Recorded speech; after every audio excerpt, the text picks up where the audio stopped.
25 years ago, the internet was a much different place. It was new, fast-moving, full of possibility. At the time, SWGfL had one goal: to bring schools in the Southwest online, expanding the horizons of education. But as more classrooms were connected, the landscape began to shift. We began to see the emergence of sets of behaviours and attitudes and risks that had the potential to lead to harm. Stories of misuse emerged, from online bullying to exploitation. It became clear that access alone wasn't enough. We needed guidance, protections and support. That was a catalytic moment that we have to do something here. You know, we're connecting what are 2,500 schools, 1 million children. We have to make sure that these connections are safe and secure. Everything has stemmed on from that. Since then, SWGfL has grown in scope, evolving to meet the urgent challenges of the changing digital landscape. From guidance and tools to training, policy support and helplines, our mission remains clear. Everyone should benefit from technology free from harm. The legacy started small. Long before online safety was part of the national conversation, Southwest Grid for Learning was laying the foundations, connecting schools to the internet. The first school went live in January 2001, and over the next 5 years, 2,438 followed. By 2009, the focus had shifted from getting schools connected to making sure they were navigating the online world safely. That year, 360 Safe launched, giving schools something they never had before: a clear framework for assessing risk, refining policies and strengthening protections. When we began to work with schools, it became apparent that there were no sets of standards that anybody could draw on, let alone advice and guidance. That was really important because it sort of began to drive our philosophy that the best way to support schools is to give them tools that allow them to self-sustain their own school improvement journey around this. And that's what 360 Safe actually was. To date, more than 18,000 schools across the UK have used this free, interactive tool to guide their online safety practice. As digital dangers became more prominent, a national response was needed.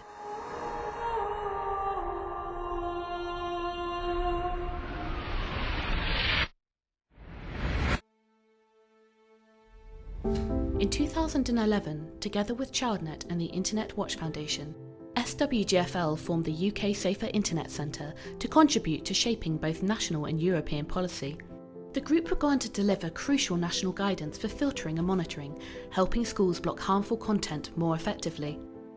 2011 also saw the launch of the world's first service dedicated to supporting members of the children's workforce. And this helpline was unique in that it didn't actually deal directly with victims. It helped support professionals who were working with children and young people, and that became Professionals Online Safety Helpline. The Professionals Online Safety Helpline. Educators were switching on to online safety, but digital literacy still wasn't being addressed in schools. A blueprint was needed. SWGfL built Project Evolve, designed to empower students to become more informed digital citizens, cluing them up on privacy, consent and critical thinking. So Project Evolve was a big step for us in using our knowledge map system for being able to assess what the children sat in front of you know, what their needs are, where there are gaps in their knowledge, where there are misunderstandings, where there's secure knowledge, and to use that then to be able to guide professionals through the resources. That was a significant step. What are the skills that they should have? How do we build those skills like we do with every other curriculum subject? Since launch, over 80,000 teachers have registered, with students completing more than 4.5 million self-assessments.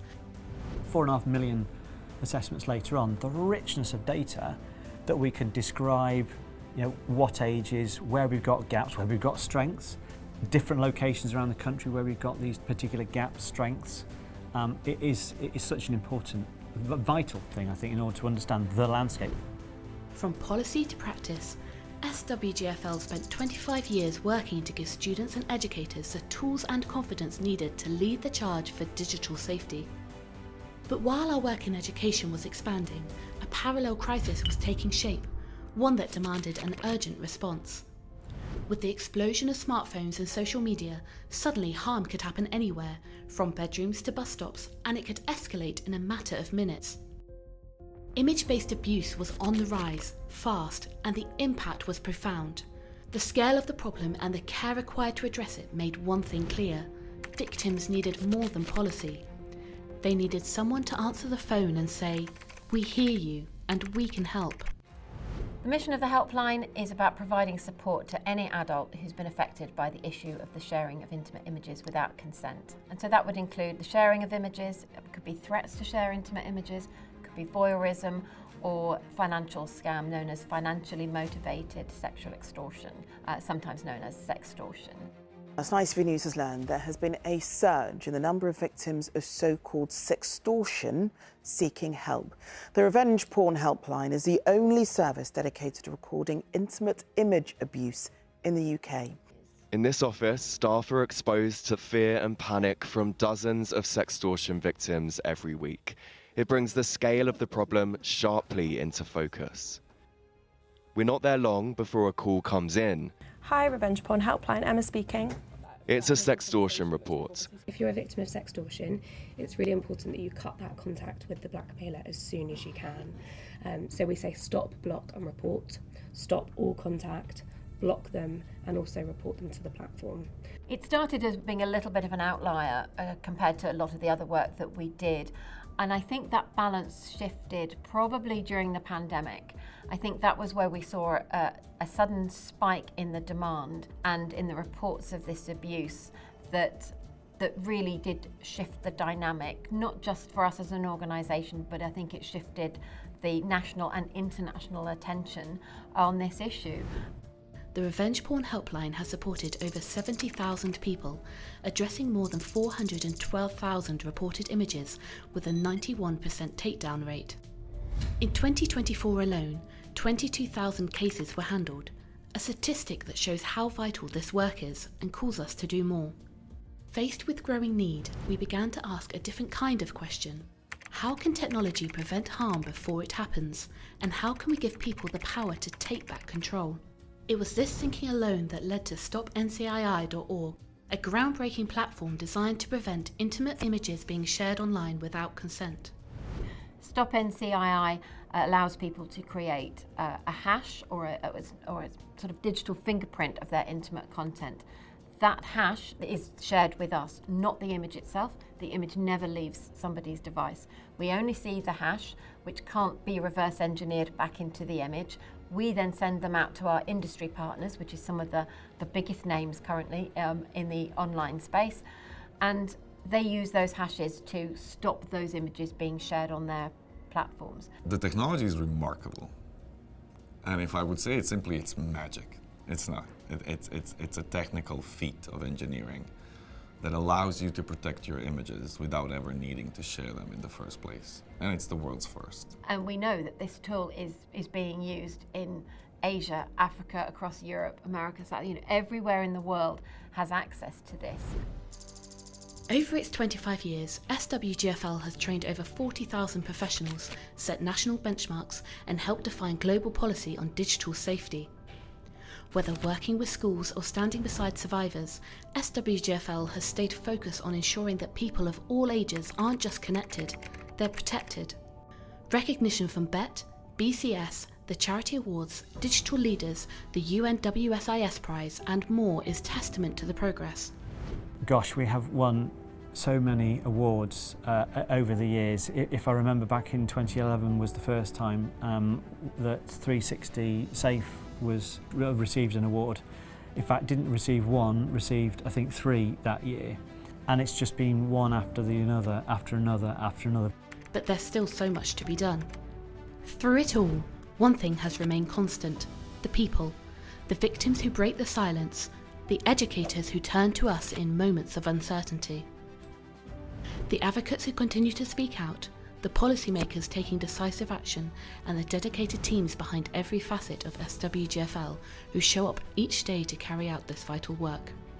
It's a very special sort of person to be able to sit and listen to those stories and to empathise week in, week out with what people are going through while protecting their own well-being. We don't work in a manufacturing plant. We don't work in the finance sector. We deal with a very difficult subject, particularly those directly working on helplines, and it takes a particular sort of committed individual to do that. I have my full belief in the people I work with on a daily basis that come here not for fame or fortune. They come here because they believe that they can make a difference and they can change the world for the better, and I am crazy enough to believe that we can. SWGfL is proud to work alongside local, national and global partners pushing the mission forward. From ChildNet and the IWF to Meta, TikTok and over 100 NGOs behind stopncii.org. From Westminster to the White House, policymakers to survivors, this is where purpose becomes progress. As we celebrate 25 years of SWGfL, we're looking ahead, even more committed to our expanding mission. In 2025, we formalise our global role with consultative status at the United Nations, expanding into new regions, addressing new challenges. We're driving for global adoption of stopncii.org, making safety a core feature of platforms instead of an afterthought. We're driving for Project Evolve and 360 Safe to be embedded not just in policy, but in the day-to-day culture of education. SWGfL's digital presence is also evolving, creating a unified, accessible space where victims can find immediate support, practical tools and the guidance the moment they need it. We can make the online space not just the same as being in the physical space, but safer. We have to keep finding new tools and finding new ways, new partners, new technologies. I don't think this will ever be a mission that's finished, because technology isn't a system that is finished, it's constantly evolving. Where others falter, we will persist. Where others are silent, we will speak up. And where there is darkness, we will bring the light. We are the grid. We are SWGfL.